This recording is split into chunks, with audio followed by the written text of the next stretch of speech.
pessoal, me chamo Alex Rodrigues, sou estudante de letras e hoje no meu canal nós vamos falar sobre pré-modernismo. Esse assunto ele é muito importante, ele é muito abordado em vestibulares e pode cair na sua prova. Pode ser do Enem, pode ser no vestibular da sua cidade. Então nós vamos hoje conversar sobre o pré-modernismo. Lembrando que o pré-modernismo ele não é considerado uma escola literária, ele é considerado um período de transição entre o simbolismo para o modernismo. Os pré-modernistas ainda não são modernos, mas também não têm uma visão tão antiga dos que já se passaram, como simbolismo, como naturalismo, se bem que eles ainda carregam algumas características dessas escolas. Características principais do pré-modernismo: ruptura com o academicismo, ruptura com o passado e com a linguagem parnasiana. Eles vão obter uma linguagem mais coloquial, uma linguagem simples, menos formal, né? Em relação às escolas que já se passaram. A linguagem, para quem ele vai escrever, os escritores pré-modernistas vão escrever, eles têm uma linguagem mais simples, uma linguagem mais coloquial, uma linguagem que tem mais facilidade de entender. Outra característica é o regionalismo e o nacionalismo. Vão se falar muito de regiões brasileiras, o nacionalismo, né? Falar sobre o Brasil, né? Falar sobre o país, sobre os estados, sobre algumas cidades. E também a marginalidade dos personagens. No pré-modernistas vão começar a aparecer o sertanejo, o caipira, o mulato, que até então não apareciam nas outras obras. Em algumas obras não aparecia. Aliás, em obra nenhuma aparecia. Já no pré-modernismo vai aparecer. Você já vai começar a ver mulato, você vai começar a ver o sertanejo, né? O caipira. E também o que traz o pré-modernista? Fatos históricos e sociais, né? Enquanto no romantismo, nós temos o romantismo, o realismo, eles não vão trazer fatos sociais, fatos econômicos e políticos. Eles vão falar. O pré-modernismo ele vai trazer a denúncia social. Eles vão denunciar o que está acontecendo no Brasil a partir da literatura. Eles vão usar a literatura como denúncia social. Caráter de documentar.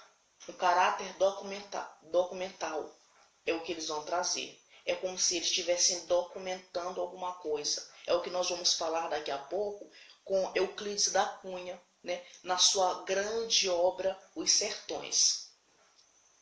Principais autores. O primeiro, já falei, né? Euclides da Cunha. Ele era jornalista. Ele vai ser mandado ao Nordeste pelo jornal O Estado de São Paulo.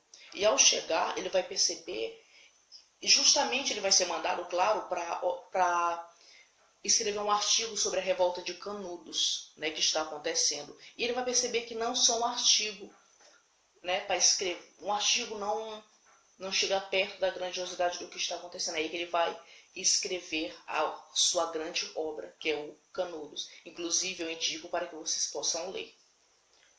Outro escritor muito conhecido do pré-modernismo, os principais, claro, é o Graça Aranha, né? Na sua obra Canaã, que vai falar sobre imigração, né? Outro é o Monteiro Lobato, com a sua obra Jeca Tatu.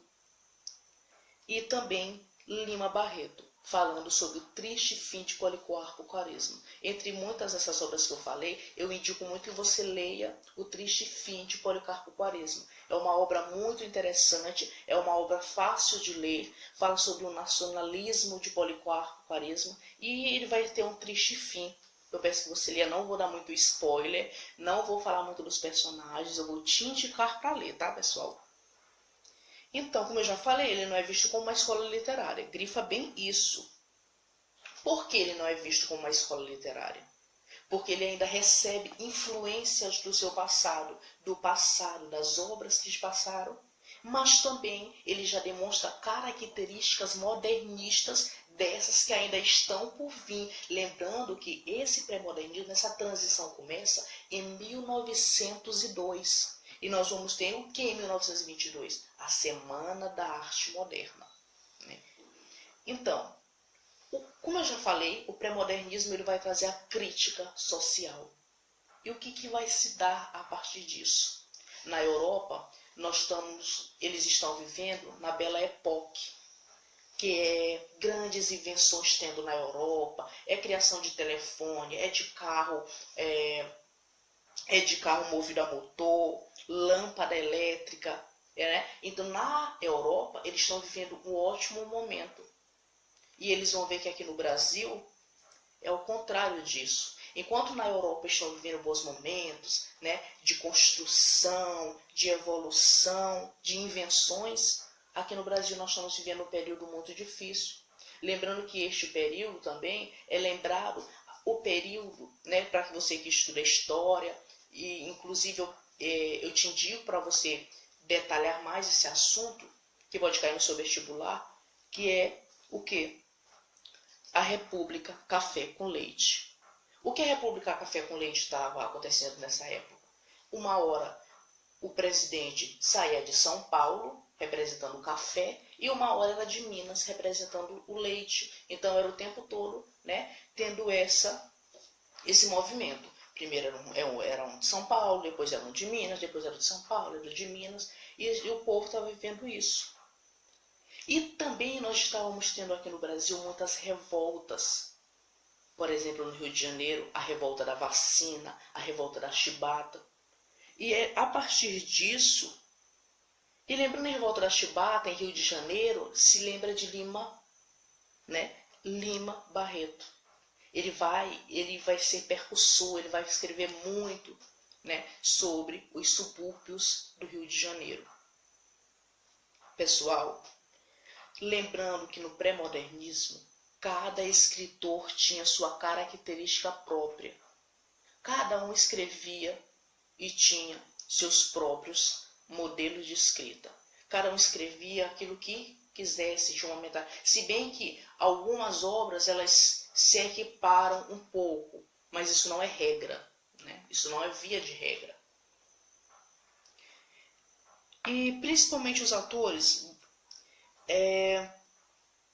como eu falei, eu quero que você frise nas críticas sociais que eles faziam, e é necessário falar sobre Euclides da Cunha, que vai falar muito sobre a situação de abandono e situação da miséria do sertanejo.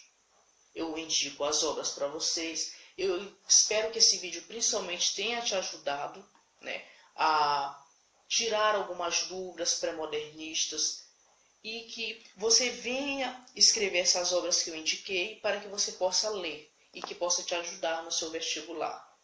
Eu peço que você se inscreva no meu canal, você que não é inscrito, dê joinha, comenta muito, compartilha com seu amigo que vai tentar vestibular ou que vai apenas fazer uma prova de escola, Então, eu quero agradecer a você, e o próximo vídeo você poderá escolher no meu Instagram, tá bom?